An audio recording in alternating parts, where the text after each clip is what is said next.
اور پازیٹیو بھی ہوتی ہے، نیگیٹو بھی ہوتی ہے. جی جی میرے خیال میں ہمیں پہلے مثبت کنسٹرکٹیو تنقید کو ہم نے فالو کرنا چاہیے. نارملی ہمارا جو من حیث و قوم معاملہ ہو گیا ہے، ہم تنقید برائے تنقید کرتے ہیں. میرا یہ ہے کہ دنیا میں کوئی بھی چیز، کوئی بھی انسان نہیں ہے جس میں کوئی خوبی نہ ہو. تو جب آپ کسی کو مثبت انداز سے تنقید کرنا چاہتے ہیں اور آپ اس میں اصلاح کا پہلو رکھتے ہیں جی تو کوشش کریں کہ اس کی پہلے جو پازیٹیو چیز ہیں اس کو ہائی لائٹ کریں، تاکہ وہ تھوڑا سا ریئلائز کرے کہ جو سامنے والا بات کر رہا ہے میرے فائدے کے لیے بات کر رہا ہے یا مجھے کوئی مثبت. اور دوسرا، آپ کو تنقید اس وقت کرنی چاہیے جب آپ اس قابل ہوں. مطلب میں ڈاکٹر نہیں ہوں اور میڈیسن پہ کمنٹس کرنا شروع کر دوں. تنقید کرنا، انگلی اٹھانا دنیا کا آسان ترین کام ہے. بالکل. تو میرا ماننا یہ ہے کہ جو مہذب معاشرے ہوتے ہیں، جو ہمارے جیسے کسی اکیڈمکس میں یا اس میں ایک مینٹورنگ رول میں ہے یا ایڈوائزنگ رول میں ہے، تو ہمیں بچے کی شخصیت کو، آڈینس کی، بندے کی شخصیت کو سامنے رکھتے ہوئے بات کرنی چاہیے.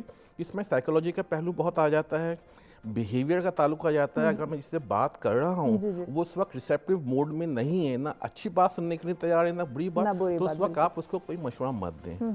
اور کوشش کریں تنقید اس وقت کریں جب سامنے والا آپ سے مانگے. مفت میں تو بس یہ اللہ تعالیٰ کی ذات ہے جو دیتا ہے. اگر ہم کسی کو چیز دیتے ہیں تو وہ اس کو اس طرح نہیں لیتا. اور سب سے بڑی بات ہے، جس کو میں بات کر رہا ہوں، تنقید کر رہا ہوں، جس موضوع پہ کر رہا ہوں، اس پہ تھوڑی بہت میری نالج ہونی چاہیے اور میری بات کو لوگ مانتے ہوں. اگر صحیح بات، صحیح تنقید غلط بندہ غلط موقع پہ کر رہا ہے تو غلط ہے، اور صحیح تنقید غلط موقع پہ صحیح کی جا رہی وہ بھی غلط ہے. تو تینوں مثبت ہونے چاہیے، موقع بھی صحیح ہونا چاہیے، سامنے والا تیار بھی ہونا چاہیے، اور بولنے والے میں، تنقید کرنے والے میں پیچھے اس کا ریشنل ہونا چاہیے کہ میں تنقید کیا کر رہا ہوں. اور تنقید ہونی چاہیے، معاشرے کا یہ حسن ہوتا ہے. لیکن میرے خیال میں شاید ہم تھوڑی سی زوال پذیر سائٹ پہ جا رہے ہیں، تو وہ ہم تنقید کو مثبت نہیں لیتے. ہم تنقید کو صرف وہی سمجھتے ہیں جو ہمارے لیے بہتر ہے. تو خوشامد میں اور فیڈ بیک میں یا اپریسیشن میں اس پہ تھوڑا سا فرق ہونا چاہیے. اور اگر آپ سمجھتے ہیں کہ مجھے تنقید کرنے کے بعد ان کو بری لگے گی، تو پھر آپ کا انداز گفتگو کا بات اس طرح کریں کہ اعتراض بھی کریں لیکن اس کو بری بھی نہ لگے. بالکل، اس کو محسوس بھی نہ ہو کہ یہ تنقید کر رہا ہے. نہیں، احساس ہو اس کو، لیکن الفاظ کا چناؤ. بعض اوقات آپ ایک صحیح بات کو غلط لفظ کے ذریعے وہ پوری ڈائمینشن ہی چینج ہو جاتی ہے جو آپ گفتگو کر رہے ہوتے ہیں. بالکل، یعنی تو کہ بڑا آپ کا محتاط کیئرفل انداز گفتگو ایسا ہونا چاہیے کہ اگر آپ تنقید بھی کرنے جا رہے ہیں تو آپ کے لفظوں کا چناؤ ایسا ہو کہ اگلے کو محسوس نہ ہو کہ یہ تنقید کر رہا ہے، بلکہ اس کو ایک بہتر فیلنگ آنی چاہیے، اس کا ایک بہتر احساس اس کو ہو. اس ٹاپک پہ آپ بھی ہمیں جوائن کر سکتے ہیں لائیو کال کے ذریعے، نمبر آپ کی اسکرین پہ موجود ہے. فروہ صاحبہ، آپ کی طرف بڑھتے ہیں. آپ کیا سمجھتے ہیں کہ تنقید برائے تعمیر جو ہے اس میں جو فروغ ہے اس کو پروموٹ کیسے کیا جائے، اور ہمارے ماہرین کا اس میں کیا کردار ہے؟ یہ بڑی دلچسپ بات ہے کہ ہماری جب تھیراپسٹ کی ٹریننگ ہو رہی ہوتی ہے تو ایک ہماری ہوتی ہیں اسٹرینتھس جو ہمیں ہمارے ٹیوٹرز اور پیئرز اور سب دیتے ہیں، اور جو دوسری ہوتی ہیں وہ آپ کی ڈرا بیکس یا ویکنیسز یا کرٹیسزم نہیں ہوتا، وہ گروئنگ ایجز ہوتی ہیں کہ جن چیزوں پہ آپ کام کر کے اس کو بہتری کی طرف لا سکتے ہیں. کوئی ایسا ٹریٹ یا کوئی ایسی اسکل نہیں ہے جو آپ ایک انسان بالکل ہی نہیں کر سکتا. اگر انسان کسی بھی چیز پہ کام کرے گا تو وہ اس کو ڈیولپ کر سکتا ہے اور اس میں بہتری لا سکتے ہیں اپنے اندر. مگر لوگ جو ہیں ماہرین یا باسز ہو گئے، گھر میں کوئی لوگ ہو گئے، اب مجھے یہ سمجھ نہیں آتی کہ صرف کرٹیسزم کی کیا تک ہے. مطلب اگر آپ کو تعمیر کی طرف آپ نہیں لے کے جانا چاہتے چیز کو، کیونکہ اگر آپ تعمیری عمل میں کوئی اگر آپ کمپنی ہے، آپ کی کوئی کام ہے، کوئی فیملی میں کوئی چیز، تو اس کو کرنے کا ایک طریقہ ہے. جیسے کہ میں ان کے ساتھ ایگری کروں گی کہ آپ پہلے اسٹرینتھس بتائیے، آپ پہلے اس بارے میں بات کریں، آپ کا انداز بھی ویسا ہو، اور پھر اگلا بندہ بھی یہ سمجھے گا کہ ہاں یہ ایک چیز ہے میرے اندر، اس کو میں بہتر کر سکتا ہوں، یہ میرے فائدے کے لیے بات کی جا رہی ہے. بالکل. اور کبھی کبھی اس طرح بھی ہوتا ہے کہ ہم بات کوئی اور ہوتی ہے، غصہ کسی اور چیز پہ ہوتا ہے، اور بس وہ اس طرح سے کسی اور چیزوں کو ڈسپلیس کریں، غصہ اور چیزیں ڈسپلیس کر رہے ہوتے ہیں، خود اصلی بات کمیونیکیٹ نہیں کر سکتے تو اوپر سے جو ہے ان چیزوں کو. تو یہ سب چیزوں کی اویئرنیس بھی ہونا بہت ضروری ہے. اور لوگوں کے اندر ایک رجحان جو ہے وہ بہت زیادہ یہ ہے کہ وہ اپنے ٹریٹس، اپنے کام میں کیسے ہیں، پروفیشن، اس چیز کو وہ اپنی ذات کے ساتھ جو ہے وہ ایسوسیٹ کرتے ہیں. کہ اگر میں کہوں گی کہ آپ نے اچھی ہوسٹنگ نہیں کی یا پھر آپ نے کپڑے ایسے پہنے ہیں کچھ، تو آپ کو لگے گا کہ وہ میری ذات کے اوپر تنقید ہو رہی ہے. تو اس وجہ سے بھی ہمیں یہ چیز سوچنے کی ضرورت ہے کہ ہماری ذات مختلف ہے، اور اگر کوئی انسان مجھے ایز اے تھراپسٹ کرٹیسائز کرے گا تو وہ مجھے میرے کام کے لیے بات ہو رہی ہے، وہ یہ نہیں کہہ رہا کہ فروا ایز این انسان ہی بالکل جو ہے وہ فارغ ہے. تو اس وجہ سے یہ چیزیں بھی سوچنے کی ہمیں ضرورت ہے کافی زیادہ، اس میں سیلف ریفلیکشن بھی. اور پھر اگین اینڈ اگین میں یہیں پہ یہی بات کرتی ہوں کہ جو ایمپتھی ہم اپنے لیے فیل کرتے ہیں یا جو ہم دوسروں کے لیے، وہ ہم دوسروں کو بھی اپنے آپ کو اس جگہ پہ بھی رکھ کے دیکھیں کہ مجھے کیسا اس وقت لگے گا. کبھی کبھی لوگ کام پہ یا کہیں نئے نئے ہوتے ہیں تو اس وجہ سے وہ کافی گھبرائے ہوئے ہوتے ہیں یا کچھ اس طرح. تو اس طرح سے چھوٹی چھوٹی چیزیں اگر ہم اپنے آپ کو اس دوسرے بندے کی جگہ پہ رکھ کے دیکھیں گے تو میرے خیال سے اس چیز میں بہتری لائی جا سکتی ہے. بالکل، اگر ہم اپنے لیے کچھ برا نہیں سوچ سکتے تو ہمیں دوسروں کے لیے بھی برا نہیں کرنا چاہیے. ہر انسان زیرو سے سٹارٹ کرتا ہے تو اس کے کہیں نہ کہیں کام کے اندر کوئی نہ کوئی خامی رہ جاتی ہے، تو اس خامی کو بہت بڑھا چڑھا کے اس کے سامنے پیش نہیں کرنا چاہیے. اس سے اس کا حوصلہ جو ہے وہ ٹوٹ سکتا ہے. مزید اس کو اپریشیٹ کرنا چاہیے تاکہ وہ اپنی خامی کو دور کر سکے، نہ کہ ایسے تنقیدی الفاظ استعمال کیے جائیں کہ اگر وہ آگے بڑھنا چاہ بھی رہا ہے تو بھی وہ نہ بڑھ پائے بلکہ وہ پیچھے آنا شروع کر دے. تو کوشش کریں کہ لوگوں کے جو تنقید برائے اصلاح کی جائے، نہ کہ ان کے حوصلوں کو توڑا جائے. اس ٹاپک پہ آپ بھی ہمیں جوائن کر سکتے ہیں اپنی رائے کا اظہار کرنے کے لیے یا پھر کوئی سوال کرنے کے لیے. ہمارے ایکسپرٹ سے نمبر آپ کی اسکرین پہ موجود ہیں. ابراہیم صاحب، آپ کا کیا پوائنٹ آف ویو ہے تنقید برائے تعمیر کے حوالے سے؟ میں ان دونوں کی بات کو آگے لے کے چلوں گا، رافع صاحب کی اور فروا کی بات کو. دیکھیں، جس طرح انہوں نے کہا ہے as a nation as a ہمارا خمیر میں جو ہے وہ تنقید آ چکی ہے. بالکل. اور اس کا اگر آپ دیکھیں تو یہ آپ کو بہت بچپن سے بچوں کے ساتھ والدین کے رویے میں بھی نظر آئے گی. اگر بچہ کسی دو کاموں میں اچھا ہے اور کسی ایک کام میں اچھا نہیں ہے تو اس کو ہمیشہ وہ ایک بات سنائی جائے گی. بالکل، اس کے اچھائی کو سامنے نہیں رکھا جائے گا بلکہ جو کام نہیں کر رہا بار بار اسی کو ہائی لائٹ کیا جائے گا اور اس پہ کرٹیسائز کیا جائے گا اور اس کو بار بار کہا جائے گا اس کو بہتر کرو بہتر کرو. تو وہی بات، اب اس کو جو کہنا ہے، میں یہ نہیں کہہ رہا میں ان کے آبجیکٹیو پہ ان کی نیت پہ شک نہیں کر رہا، لیکن اس کا طریقے کو بہرحال دیکھا جا سکتا ہے. جیسا رافع صاحب نے بھی کہا کہ آپ پہلے پازیٹیو بات کرتے ہیں اور پھر اس کو سمجھاتے ہیں. اسی چیز کو اگر آپ باہر اداروں میں لے ہیں، ورک پلیسز پہ لے ہیں، یونیورسٹیز، ایجوکیشنل انسٹیٹیوٹس میں لے آئیں، پرسنل تعلق میں لے آئیں، ریلیشن شپس میں لے آئیں، کون کتنا اچھا کر رہا ہے کبھی اس کو ہائی لائٹ نہیں کیا جاتا. ہمیشہ وہ جو ایک نیگیٹو پہلو ہوگا یا 5 نیگیٹو پہلو ہوں گے، ہمیشہ ان کو ہائی لائٹ کیا جاتا ہے. اب جب میں آپ کی ساری اچھائی کو سائڈ پہ رکھ کے ہمیشہ آپ کو نیگیٹو چیز کو ہائی لائٹ کروں گا تو آپ وہ نیچرلی میرے اگینسٹ ایک اپنا گارڈز کھڑے کر لیں گے کہ آپ نے ابراہیم کی بات کو یا تو ٹرسٹ نہیں کرنا یا ان سے بات نہیں کرنی. سے ہوتا یہ ہے کہ پھر لوگ اس طرح سے دور بھی ہونا شروع ہو جاتے ہیں، جس میں ہم نے دیکھا ہے کہ رشتوں میں اسپیشلی پیرنٹس کے ساتھ، بڑوں کے ساتھ آج کل کے جو نسل ہے، جو بچے ہیں، وہ تھوڑا سے ڈسٹینس پہ ہیں. اور اس سے ہوتا ہی ہے پھر آپ کا اس پہ ویو پوائنٹ ہوتا ہے. چونکہ میں اس کی بہتری کے لیے کہہ رہی تھی، اب یہ دیکھو اس کو چونکہ سمجھ نہیں آ رہی تو اب وہ آگے سے ایسے کرتا ہے یا کرتی ہے اور یا وہ میرے سے دور ہو رہا ہے.